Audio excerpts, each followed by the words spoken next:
परमेश्वर के तीन मुख्य स्वरूपों में से एक भगवान विष्णु का नाम स्वयं ही धन की देवी माँ लक्ष्मी के साथ लिया जाता है। शास्त्रों में विख्यात कथाओं के अनुसार माँ लक्ष्मी हिंदू धर्म में धन, संपदा, शांति और समृद्धि की देवी मानी जाती है। माता लक्ष्मी विष्णु जी की अर्धांगिनी है। सुख व समृद्धि की प्रतीक माँ लक्ष्मी व भगवान विष्णु को युगों युगों से एक साथ देखा गया है। तो आइए एक कथा जानते हैं जिसमें क्यों भगवान विष्णु को महालक्ष्मी को देनी पड़ी नौकरानी बनने की सजा। एक बार भगवान विष्णु के मन में धरती पर घूमने का विचार आया और वह अपनी यात्रा की तैयारी में लग गए। स्वामी को देख महालक्ष्मी ने पूछा, हे स्वामी, आप कहाँ जा रहे हैं? तो विष्णु जी ने कहा, लक्ष्मी, मैं धरती लोक पर घूमने जा रहा हूँ। तो फिर लक्ष्मी माँ ने कहा, हे देव, क्या मैं भी आपके साथ चल सकती हूँ? भगवान विष्णु ने कहा, एक शर्त पर तुम मेरे साथ चल सकती हो। तुम धरती पे पहुंचकर उत्तर दिशा की ओर बिल्कुल नहीं देखोगी। माता लक्ष्मी मान गई और दोनों ही धरती के जाने की तैयारी में लग गए। जब माता लक्ष्मी और भगवान विष्णु धरती पर पहुंच गए तब सूर्य देवता निकल रहे थे। रात बरसात होकर कटी थी। चारों ओर हरियाली ही हरियाली थी। उस समय चारों ओर बहुत शांति थी। धरती बहुत ही सुंदर दिख रही थी। माता लक्ष्मी मंत्र मुग्ध होकर धरती को देख रही थी। वह भूल गई थी कि पति को क्या वचन देकर आई हैं और चारों ओर देखती हुई कब उत्तर दिशा की ओर चलने लगी, पता ही नहीं चला। उत्तर दिशा में माता लक्ष्मी को एक बहुत ही सुंदर बगीचा नजर आया। उस तरफ से भीनी भीनी खुशबू आ रही थी। बहुत ही सुंदर सुंदर फूल खिल रहे थे। यह एक फूलों का खेत था। माँ लक्ष्मी बिना सोचे समझे उस खेत में चली गईं और एक सुंदर सा फूल तोड़ लाई। जब माता लक्ष्मी वापस आई तो भगवान विष्णु की आंखों में आंसू थे और भगवान विष्णु ने माँ लक्ष्मी को कहा कि कभी भी किसी से बिना पूछे उसका कुछ भी नहीं लेना चाहिए। साथ ही अपना वचन भी याद दिलाया। फिर माँ लक्ष्मी को अपनी भूल का पता चला तो उन्होंने भगवान विष्णु से इस भूल की माफ़ी मांगी। तो भगवान विष्णु ने कहा कि जो तुमने आज भूल की है उसकी सज़ा तो तुम्हें ज़रूर मिलेगी। जिस माली के खेत से तुमने बिना पूछे फूल तोड़ा है यह एक प्रकार की चोरी है और इसीलिए अब जिस माली का वो खेत था उस घर में तुम्हें 3 साल तक नौकरानी बनकर रहना होगा। उसके बाद मैं तुम्हें वैकुंठ में वापस बुलाऊंगा। माँ लक्ष्मी ने चुपचाप सर झुकाकर हाँ कर दी। माँ लक्ष्मी एक गरीब औरत का रूप धारण करके उस खेत के मालिक के झोपड़े में गई। उस खेत के मालिक का नाम माधव था। माधव की एक बीवी, 2 बेटे और 3 बेटियां थी। सभी उस छोटे से खेत में काम कर कर किसी तरह से गुजारा करते थे।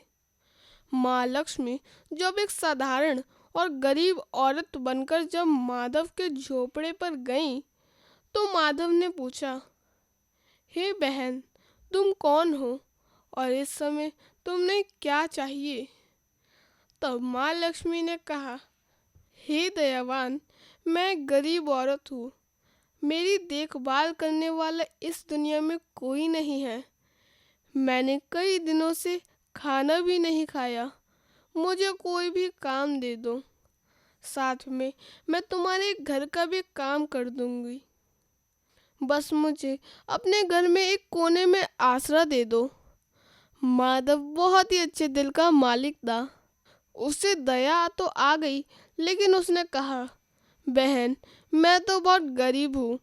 मेरी कमाई से घर का खर्च मुश्किल से चलता है। लेकिन अगर मेरी 3 की जगह 4 बेटियां भी होती तो मैंने गुजारा करना ही था। तो अगर तुम मेरी बेटी बनकर, जैसे रूखा सूखा जैसा हम खाते हैं, उसमें खुश रह सकती हो, तो बेटा अंदर आ जाओ। माधव ने महालक्ष्मी को अपने झोपड़े में शरण दे दी। माँ लक्ष्मी 3 साल तक उस माधव के घर पर नौकरानी बनकर रही। जिस दिन माँ लक्ष्मी माधव के घर नौकरानी बनकर आई थी, उससे अगले दिन ही माधव को फूलों से इतनी आमदनी हुई कि उसने शाम को एक नई गाय भी खरीद ली। धीरे धीरे माधव बहुत अमीर होने लगा।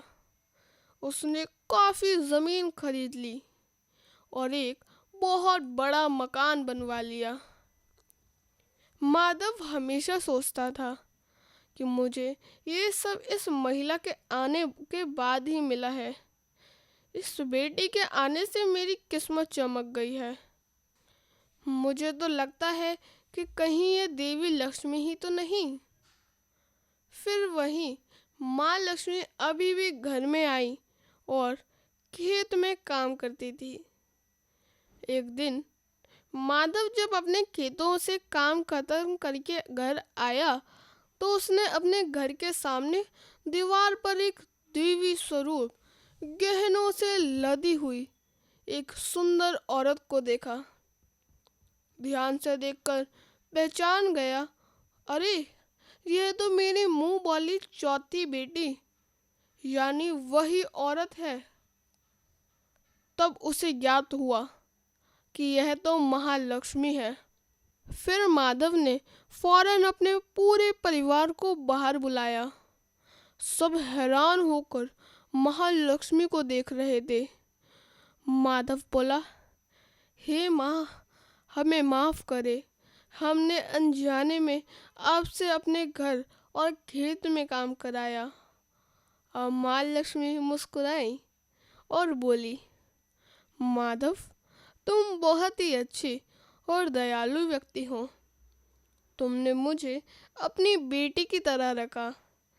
इसके बदले मैं तुम्हें वरदान देती हूँ कि तुम्हारे पास कभी भी खुशियों और धन की कमी नहीं रहेगी। तुम्हें सारे सुख मिलेंगे जिसके तुम हकदार हो। और फिर माँ लक्ष्मी अपने स्वामी के द्वारा भेजे गए रथ में बैठकर वैकुंठ चली गईं। भक्तों, इस कहानी में माँ लक्ष्मी का संदेश यह है कि जो लोग दयालु और साफ दिल के होते हैं, महालक्ष्मी वहाँ हमेशा निवास करती हैं। हमें सभी मानवों की मदद करनी चाहिए। कोई जितना भी गरीब हो, हमें उसे तुच्छ नहीं समझना चाहिए। तो भक्तों, आज की कहानी यहीं पे ही समाप्त होती है। मैं आशा करता हूँ कि आपको ये कहानी पसंद आई होगी। अब मैं आपसे मिलूँगा कल एक नई कहानी के साथ। तब तक ले धन्यवाद।